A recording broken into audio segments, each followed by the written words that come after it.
Hey everyone, my name is Kyla and I'm going to be your superintendent on this job today. Safety is important to us and everyone in the industry, so we like to start every morning before we start work with a little safety talk. We really appreciate you being here and listening to our safety speeches every morning. We appreciate your intelligence and we know that you know how to be safe on site, but we think it's really important to set the tone before we start work each day.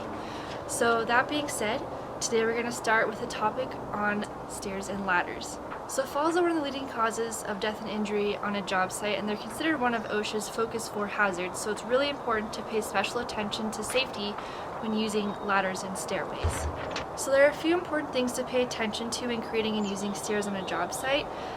First of all, stair landings have to be 30 inches deep and at least 22 inches wide, and you have to have a stair landing for every 12 feet of vertical rise on a staircase.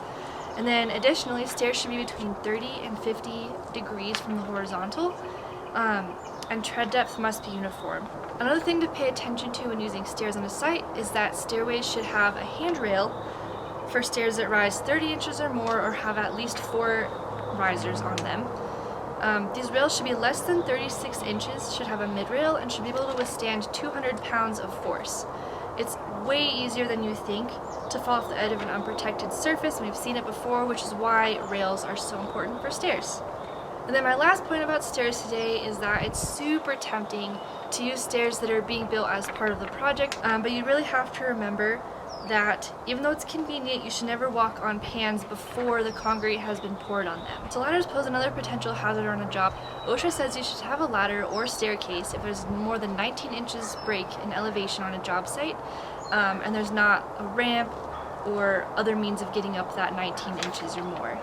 According to OSHA, falls from portable ladders are one of the leading causes of occupational fatalities and injuries. So when you're using a ladder, you should make sure to follow all the labels and instructions printed on them and read all the warnings, and then you should inspect the ladder before you use it. But in addition, there are a few other guidelines you should also follow.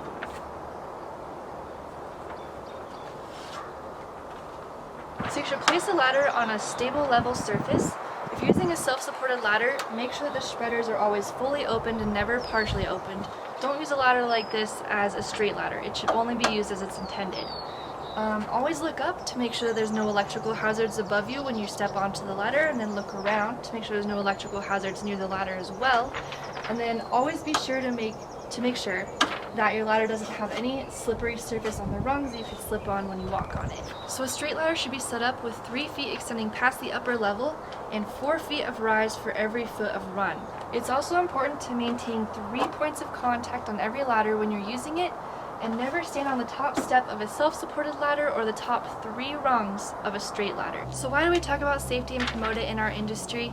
It's really simple. We all care about each other, and we all have people outside of work that we care about.